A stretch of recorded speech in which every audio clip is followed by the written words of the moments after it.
"Boys, watch me marry this fat black woman as the biggest joke this town's ever seen," the giant cowboy bellowed, slapping his knee as the train whistle shrieked through the dusty air. The trembling woman stepped onto the platform clutching a worn leather satchel, while townsfolk gathered like vultures expecting entertainment. They whispered she'd be abandoned within days, left to beg or starve in the unforgiving frontier. The mountain man saw her as nothing more than ammunition for his cruel humor, a way to mask the gnawing desperation eating at his failing ranch. But what neither understood was that his mockery would expose the very corruption threatening to destroy them both, and every struggling family in their dying town. When the dust settled from this twisted jest, would she be the one holding the power to save or damn them all? The saloon doors swung open as Silas Beaumont strutted inside, waving a crumpled letter above his head. His boots clicked against the wooden floor while his drinking companions looked up from their cards. "Boys, you ain't gonna believe what I done," Silas announced, his voice carrying across the smoky room. He slapped the letter down on the scratched table. "Got myself a mail-order bride coming in on tomorrow's train." His friend Jake nearly choked on his whiskey. "You, getting married?" Silas let out a bark of laughter. "Not exactly. See, this here woman thinks she's getting a real husband, but I got other plans." He leaned back in his chair, a cruel smile spreading across his weathered face. "Gonna be the biggest joke Millbrook's ever seen." The men gathered closer as Silas unfolded the letter. The paper was worn from handling, covered in neat handwriting. "Listen to this," Silas began reading aloud. "Dear Mr. Beaumont, I am grateful for your kind offer of marriage. I promise to be a dutiful wife and help with whatever work needs doing. I can cook, clean, and manage household accounts. I hope we can build a good life together." The table erupted in laughter. Jake wiped tears from his eyes. "You really gonna go through with this?" Silas folded the letter and tucked it into his vest pocket. "Already paid for her train ticket. Figure I'll let the whole town watch me marry her, then send her packing the next day. Everyone will get a good laugh." What Silas didn't mention was the stack of overdue bills hidden in his ranch house, the foreclosure notice tucked behind his mirror, the way his cattle kept getting sick from feed that cost twice what it should.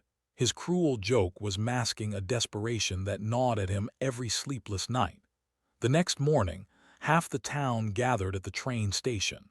Word had spread quickly about Silas's prank. Women whispered behind their hands while men nudged each other with anticipation. The train's whistle pierced the morning air as black smoke billowed against the pale sky. Silas stood at the platform's edge, rocking on his heels. His heart hammered against his ribs, but he kept his expression cocky. The passenger car door opened with a screech of metal. Several travelers stepped down, but everyone's eyes fixed on the woman who emerged last. She moved carefully down the steps, clutching a worn leather satchel against her chest. Ada Booker stood on the platform and surveyed the crowd. Her dark skin glistened with perspiration from the long journey. Her dress, while clean and mended, had seen better days. The townspeople stared openly, some pointing and snickering. "That her?" Jake whispered loudly enough for everyone to hear. Silas stepped forward, his chest puffed out. "You Ada Booker?" She nodded once, her eyes meeting his steadily. "Mr. Beaumont, I presume." "That's right.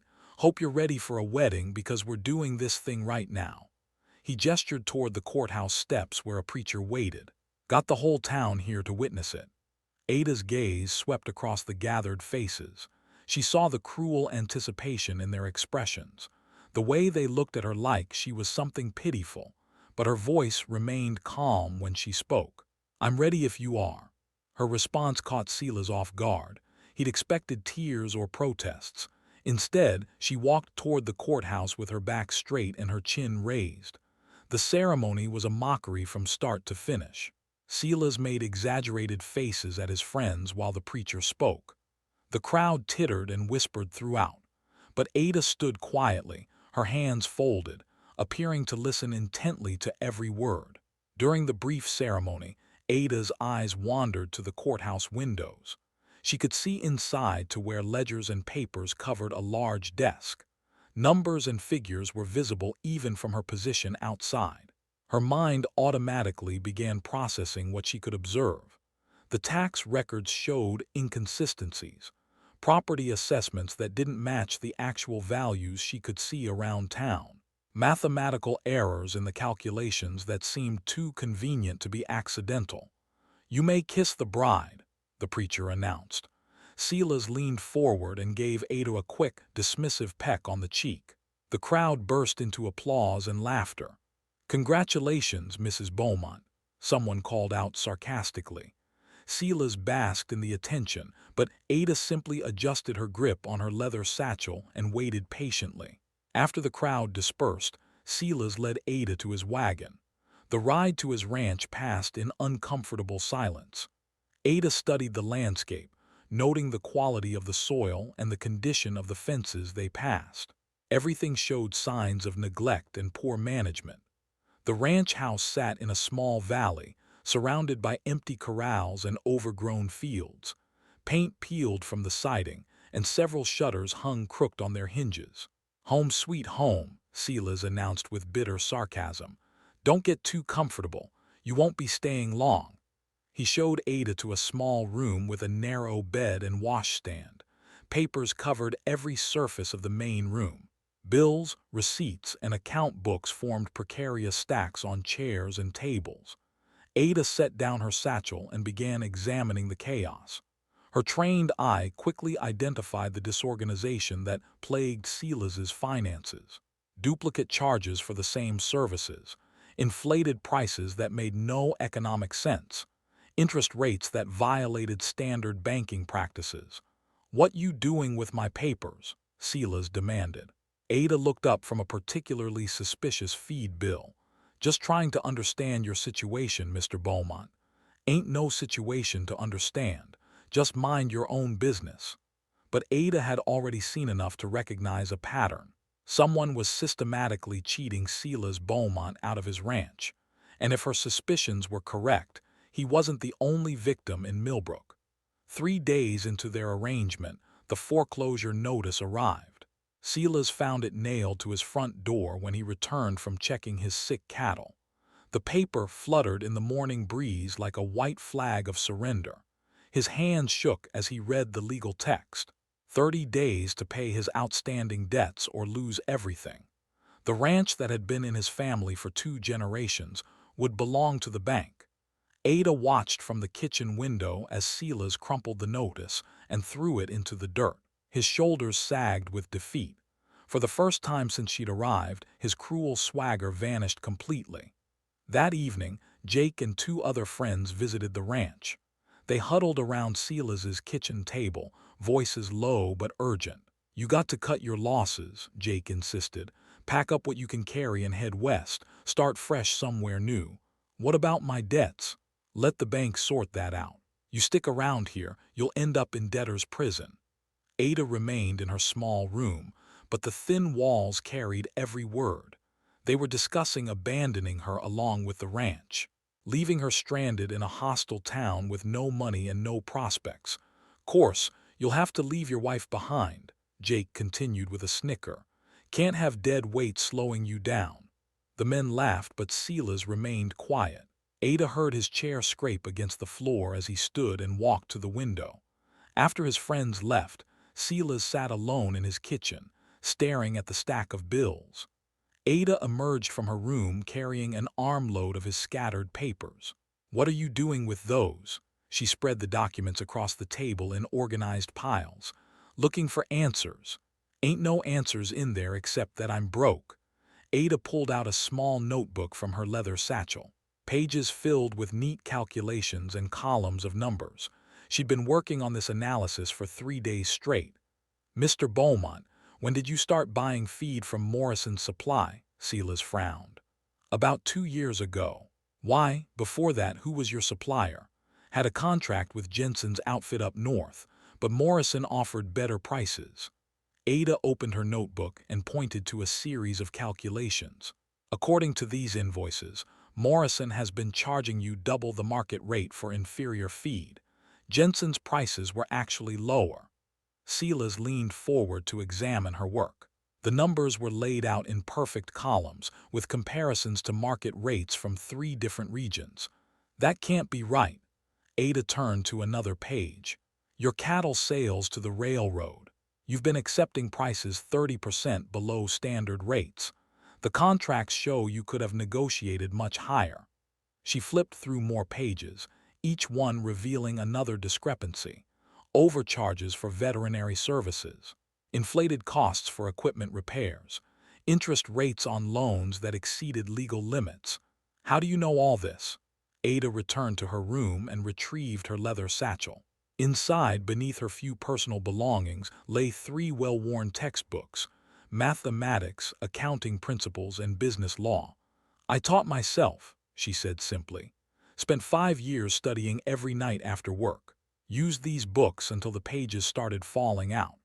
Silas picked up one of the textbooks. The margins were filled with Ada's handwritten notes. Complex equations and business calculations covered every available space. Why? Because numbers don't lie, and they don't care what color you are or where you came from. Ada sat across from him at the table. I worked as a seamstress in St. Louis, but I knew there had to be something better, something that would give me real security. She opened her notebook to a fresh page and began writing rapidly. Based on your actual expenses and fair market prices, this ranch should be profitable.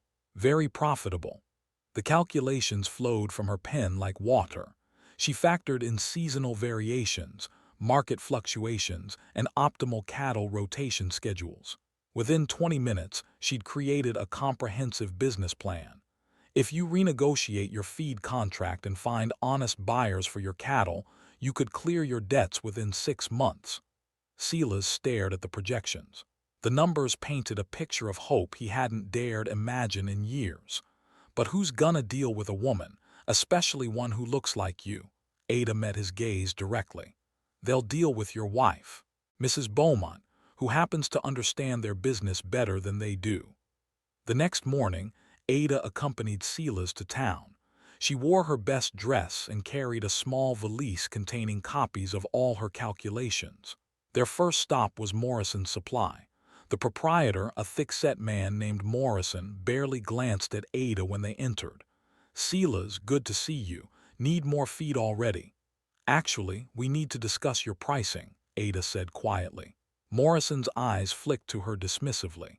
I do business with your husband, not with you. Ada opened her valise and spread several documents on his counter. These invoices show you've been overcharging by an average of 47%. Market rates for comparable feed are clearly documented here. Morrison's face reddened. I don't know what game you're playing, but my prices are fair. Your prices are fraudulent. Ada's voice remained calm and professional. We'll be taking our business elsewhere unless you adjust your rates to match these market standards immediately. She pointed to specific line items on each invoice, explaining the discrepancies with mathematical precision. Morrison tried to argue, but her evidence was overwhelming.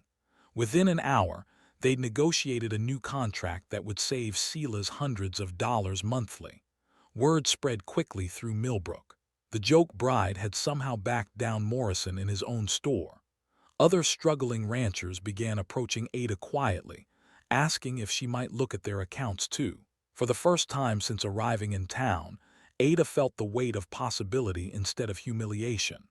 Within 2 weeks, the transformation of Silas's ranch became impossible to ignore. The corrals stood repaired and properly maintained. Healthy cattle grazed in organized pastures instead of wandering aimlessly across overgrown fields. The ranch house itself looked cleaner and more purposeful. Ada had renegotiated every major contract Silas held. The new feed supplier delivered quality grain at half Morrison's price. A different cattle buyer offered fair market rates instead of the below-market deals Silas had been accepting. Even the veterinary bills dropped dramatically once Ada identified an honest animal doctor. The financial improvements were immediate and dramatic. For the first time in 2 years, Silas's monthly income exceeded his expenses. Other ranchers began appearing at their door. First came Tom Henderson, hat in hand and ledger books under his arm. "Mrs. Beaumont, I heard you helped Silas sort out his money troubles. Wonder if you might take a look at mine." Ada spread Henderson's papers across her kitchen table. The same patterns emerged immediately. Overpriced feed from Morrison. Below-market cattle sales to the same buyer who'd been cheating Silas. Inflated charges for basic services. "Mr. Henderson, you're being systematically defrauded. These charges are completely unreasonable." Within a week, 3 more ranchers sought Ada's help. Each one showed identical problems. The same suppliers overcharging, the same buyers underpaying, the same service providers inflating their bills. Ada began keeping detailed records of the patterns she discovered. Her notebooks filled with evidence of coordinated fraud affecting nearly every ranch in the county.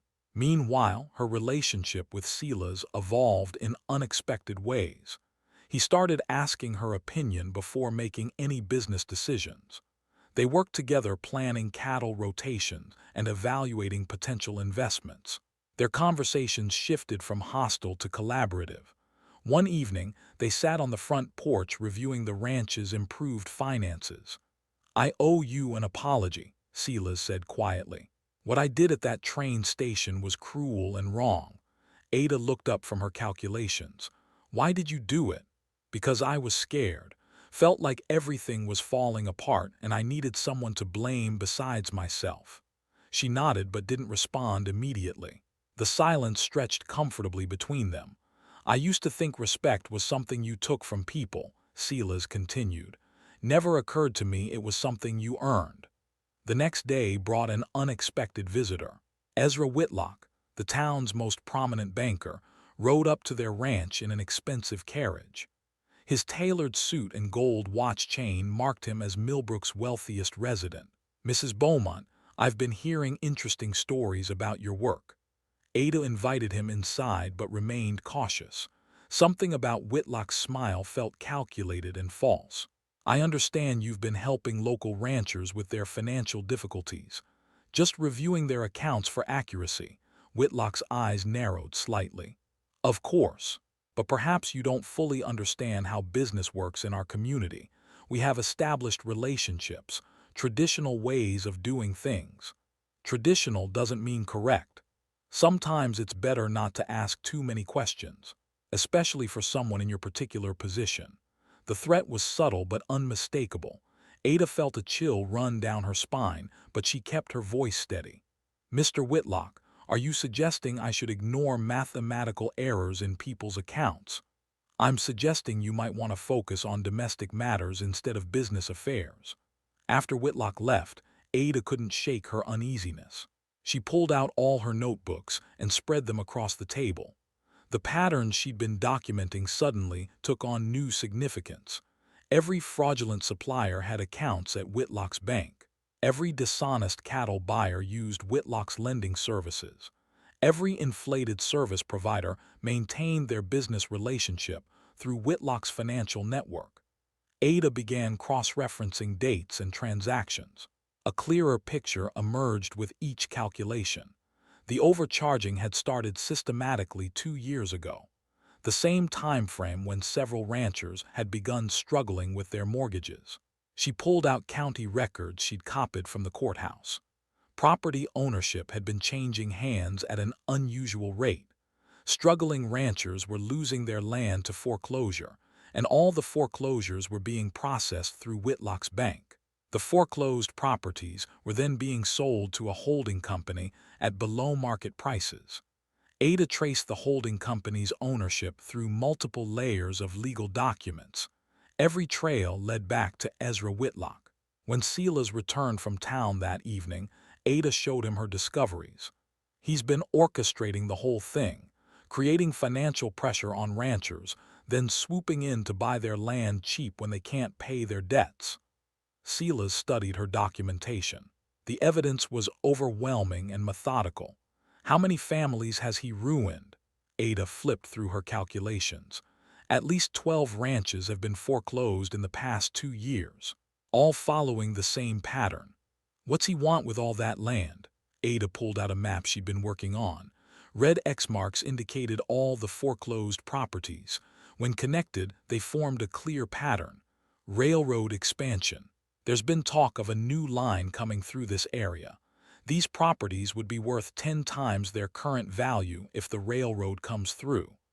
The scope of Whitlock's scheme was breathtaking. He'd been systematically destroying the local ranching community for personal profit. We have to stop him. Ada looked at Silas with something approaching affection. The cruel joker who'd humiliated her at the train station had transformed into a man willing to fight for what was right. It won't be easy. He has money, political connections, and social standing. We have mathematics and the truth. Sometimes that's enough. Ada gathered her notebooks and locked them in her leather satchel. Tomorrow, they would begin the fight of their lives. Ada spent the next 3 days gathering irrefutable evidence. She copied land deeds from the courthouse records, documenting every suspicious property transfer. Her notebooks filled with transaction dates, inflated prices, and forged signatures on legal documents. The pattern was more extensive than she'd initially realized. Whitlock had been manipulating land sales for over 3 years, systematically targeting every profitable ranch in the county. The railroad company had already begun surveying the exact route that would pass through the stolen properties. On Thursday morning, Sheriff Matthews appeared at their door. His weathered face looked uncomfortable as he shifted his weight from foot to foot. "Mrs. Beaumont, I need you to come with me." "What's the charge?" Silas demanded. "Theft of public documents. Mr. Whitlock says she's been stealing papers from the courthouse." Ada remained calm despite her racing heart. "Sheriff, I copied publicly available records. That's perfectly legal." "Maybe so, but you still need to come in for questioning." Silas stepped protectively in front of Ada. "She's not going anywhere without proper legal representation." The sheriff's hand moved instinctively toward his weapon. "Don't make this harder than it needs to be, Silas." Ada placed a gentle hand on Silas's arm. "It's all right. I'll go with him." She was held in the jail's single cell for 6 hours before being released without charges. Whitlock's intimidation message was clear, but Ada had anticipated this move. She'd hidden copies of all her evidence in multiple locations.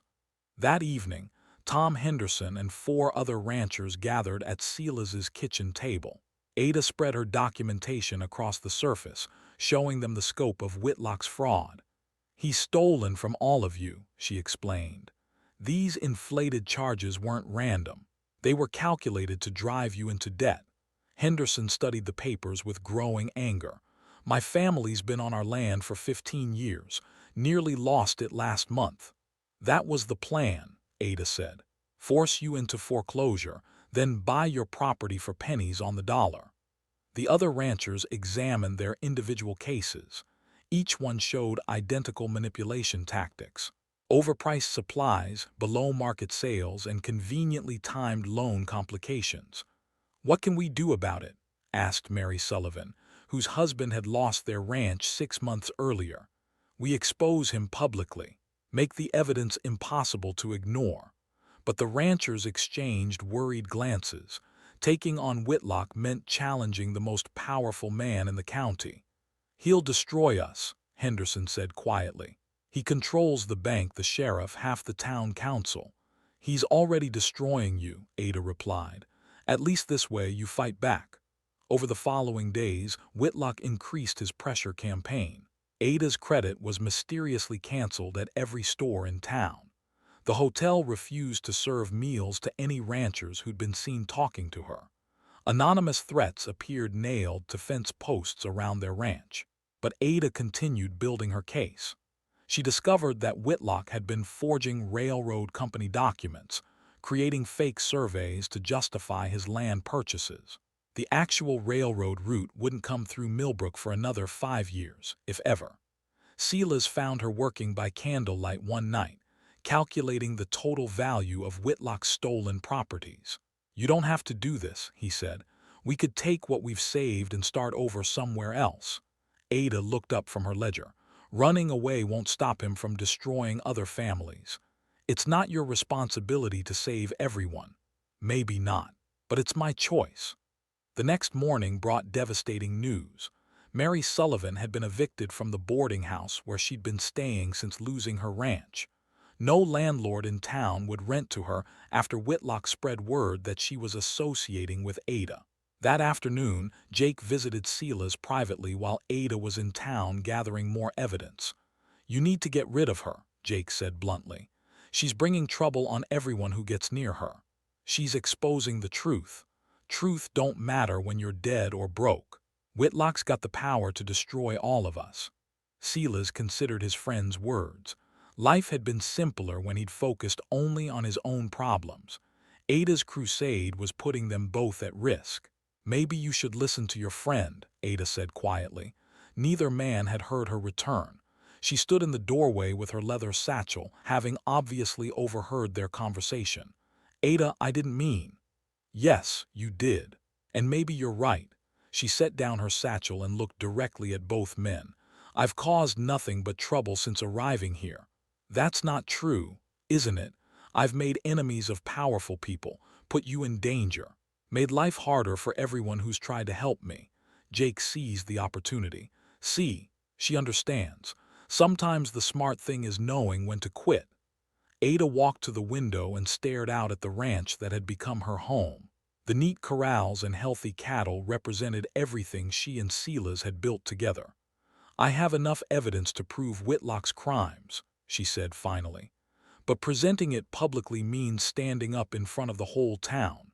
A black woman accusing the most respected white man in the county." The weight of that reality settled over all of them. Even with perfect evidence, the social dynamics of their community made success uncertain. "The Harvest Festival is next week," Ada continued. "Everyone will be there. It would be the perfect opportunity to present the evidence." She turned back to face Silas. "But I can't do it alone, and I won't ask you to risk everything for my fight." The room fell silent as Silas faced the most important decision of his life. Silas spent 2 sleepless nights wrestling with his decision. On the third morning, he found Ada packing her belongings into her worn leather satchel. "What are you doing?" "Catching the noon train. I've caused enough trouble for everyone." Silas watched her fold her few dresses with careful precision. The mathematical notebooks that had saved his ranch lay stacked beside her satchel. "You're just giving up." "I'm being realistic. Whitlock has won." Silas picked up one of her notebooks and flipped through the pages of calculations. Every number told the story of families destroyed by one man's greed. "These families you've been trying to help, what happens to them when you leave?" Ada paused in her packing. "They'll survive. People always do." "Will they? Or will Whitlock just keep stealing until there's nothing left?" The question hung in the air between them. Ada resumed folding her clothes, but her movements had slowed. "The Harvest Festival starts in 2 hours," Silas said quietly. "Whole town will be there, including Whitlock." "I know. Perfect opportunity to present your evidence." Ada turned to face him. "And the perfect opportunity to be laughed out of town or worse." Silas set down her notebook and moved closer. "3 months ago, I was a broken man drowning in debt. You saved my ranch, my livelihood, my future. Maybe it's time I returned the favor." "This isn't your fight." "Yes, it is. The moment I said those wedding vows, even as a joke, it became my fight." Ada studied his face, searching for signs of the cruel joker who had humiliated her at the train station. That man had vanished completely. "If we do this, there's no turning back. Whitlock will try to destroy us both. Then we better make sure we destroy him first." An hour later, they loaded Ada's evidence into their wagon and headed toward town. The Harvest Festival filled Millbrook's Main Street with colorful booths and celebrating families. Children ran between the stalls while adults sampled local goods and caught up on community gossip. A wooden platform had been erected in the town square for speeches and announcements. Mayor Hartwell was scheduled to speak at 2 o'clock, followed by various community leaders. Ada and Silas positioned themselves near the platform. Her hands trembled slightly as she clutched her satchel of evidence. "I don't know if I can do this." "Yes, you can. You're the strongest person I've ever met." At exactly 2:15, Mayor Hartwell finished his remarks about the successful harvest season. He looked around for the next scheduled speaker. Now I believe Mr. Whitlock wanted to say a few words. Ezra Whitlock climbed the platform steps with confident strides. His expensive suit and polished shoes gleamed in the afternoon sunlight. Friends and neighbors, we've had a prosperous year in Millbrook. Our community continues to grow stronger through hard work and traditional values. The crowd applauded politely. Whitlock smiled and gestured broadly. Of course, prosperity requires stability. When outside influences try to disrupt our established ways of doing business, we must stand together to preserve what we've built. His eyes found Ada in the crowd. The message was unmistakable. That's why I'm pleased to announce my bank's expansion plans. We'll be purchasing several more properties in the coming months to serve our growing community better. Ada felt Silas's hand squeeze her shoulder. Now or never, she stepped forward and raised her voice. Mr. Whitlock, how exactly did you acquire those properties? The crowd turned to stare at her. Whispered conversations rippled through the gathering. Whitlock's smile tightened. I'm not sure what you mean, Mrs. Beaumont. I mean the systematic fraud you've been perpetrating against the ranchers of this county. Gasps echoed across the square. Mayor Hartwell moved toward the edge of the platform. Ma'am, this isn't the appropriate time or place for such accusations. Ada opened her satchel and pulled out her notebooks. Actually, this is the perfect time and place. Everyone deserves to know the truth. She climbed the platform steps before anyone could stop her. Whitlock backed away as she spread her documentation across the podium.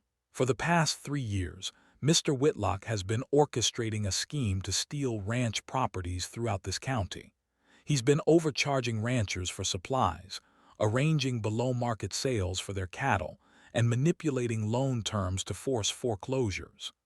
The crowd pressed closer to hear her words. Ada's voice grew stronger as she continued. Tom Henderson, you've been paying double the fair price for feed because Morrison Supply has an exclusive arrangement with Whitlock's bank. The Sullivan family lost their ranch because their cattle sales were artificially suppressed by buyers working with Whitlock. She held up invoice after invoice, showing the mathematical proof of systematic fraud.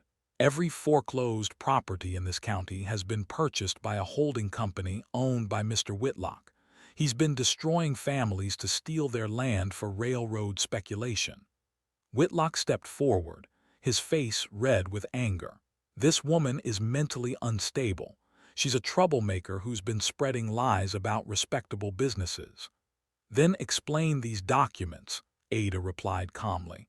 She held up forged land deeds and falsified railroad surveys. These are copies of papers filed in your bank, showing fraudulent claims about railroad development that won't happen for years. The crowd murmured as people recognized their own financial struggles in Ada's revelations. Tom Henderson pushed through to the platform. She's right. Morrison charged me twice what Jensen's quoted for the same feed. Mary Sullivan stepped forward. The cattle buyer told us prices were down, but Henderson got fair market value the same week. More voices joined the chorus as families realized they'd all been victims of the same coordinated scheme. Whitlock looked around desperately as his carefully constructed empire crumbled under the weight of mathematical truth. Sheriff Matthews stepped forward as the crowd's anger toward Whitlock intensified. But instead of protecting the banker, he extended his hand toward Ada. Ma'am, I'd like to examine those documents if you don't mind. Ada handed over her meticulously organized evidence.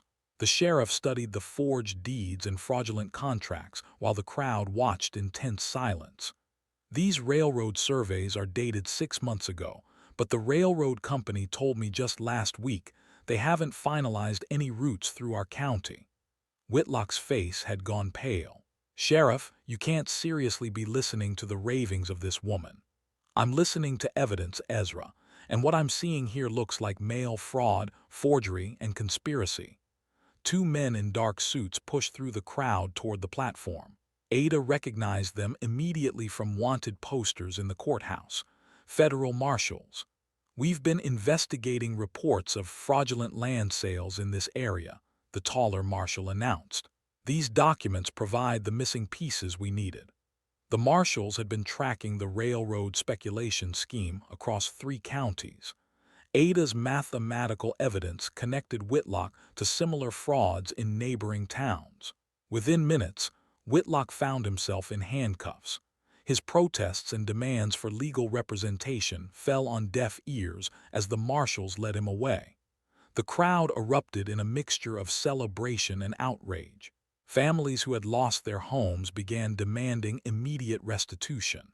Mayor Hartwell struggled to maintain order as the full scope of the fraud became clear. Ada stepped back from the podium, suddenly exhausted. The adrenaline that had carried her through the confrontation drained away, leaving her shaking. Silas appeared at her side and steadied her with a gentle hand on her elbow. "You did it. You actually did it." The weeks following Whitlock's arrest transformed Millbrook completely. Federal investigators seized his bank records, revealing the extent of his criminal enterprise. 12 families received their stolen properties back. Overcharged ranchers got refunds totaling thousands of dollars. Ada found herself at the center of the community's recovery efforts. Her mathematical skills made her indispensable for calculating restitution amounts and restructuring legitimate business contracts. She established a small office above the general store, offering accounting and financial consulting services. Her client list grew daily as word spread about her expertise and integrity. Tom Henderson was her first paying customer, followed quickly by Mary Sullivan and 6 other restored ranch families. Even some of the local merchants sought her advice on improving their business operations. The hostile stares and cruel whispers that had greeted her arrival transformed into respectful nods and genuine smiles. Children waved when she walked down Main Street. Women included her in community planning discussions. One evening, 6 months after Whitlock's arrest, Silas found Ada working late in her office. Ledger books covered her desk while she calculated profit projections for 3 different ranches. "You're going to work yourself to death." She looked up from her numbers with tired but satisfied eyes. "These families are counting on me to get their finances straightened out. They were counting on you to save them from Whitlock too. You've already done more than anyone could expect." Silas moved closer to her desk and cleared his throat nervously. "Ada, I've been thinking about our arrangement." Her heart sank. She'd been dreading this conversation for weeks. Now that the crisis had passed, Silas no longer needed her partnership. Their marriage had been a legal formality, nothing more. "I understand. You want to end our arrangement now that your ranch is profitable. Actually, I was hoping to make it real." Ada's pen stopped moving across the ledger page. She looked up to find Silas holding a simple gold ring. "This isn't about business or convenience or legal arrangements. I'm asking because I love you, because you're the strongest, smartest, most remarkable woman I've ever known." She stared at the ring, remembering the cruel joke that had brought them together. The man standing before her bore no resemblance to the heartless prankster who had humiliated her at the train station. "Silas, are you sure? The whole town will be watching. There's no taking this back." "I've never been more sure of anything in my life." Ada set down her pen and extended her hand. The ring fit perfectly. Their second wedding took place on a Sunday afternoon in the same courthouse where their first ceremony had been performed. But this time, the gathered crowd came to celebrate rather than mock. Mayor Hartwell officiated while Ada's clients and friends filled every available seat. Tom Henderson served as Silas's best man. Mary Sullivan held Ada's bouquet. When the mayor pronounced them husband and wife, Silas kissed Ada with genuine tenderness while the crowd erupted in applause. After the ceremony, Ada and Silas returned to their ranch house. She opened her worn leather satchel one final time, revealing the mathematical textbooks that had changed both their lives. "I never thanked you properly for saving my ranch," Silas said. "You never thanked me for saving your soul," Ada replied with a smile. As the sun set over their prosperous ranch, Ada reflected on the journey that had brought them together. She had arrived in Millbrook as the target of a cruel joke. She was leaving her old life behind as a respected businesswoman, beloved wife, and pillar of her community. The numbers had never lied to her, and now, finally, neither had love. And that is all to the story for now. Please let me know where you are tuning in from. Perhaps we will create a story there. Consider liking this video and subscribing to our channel. And if you enjoy our content, click this video on your screen. I promise you it's worth watching. See you tomorrow.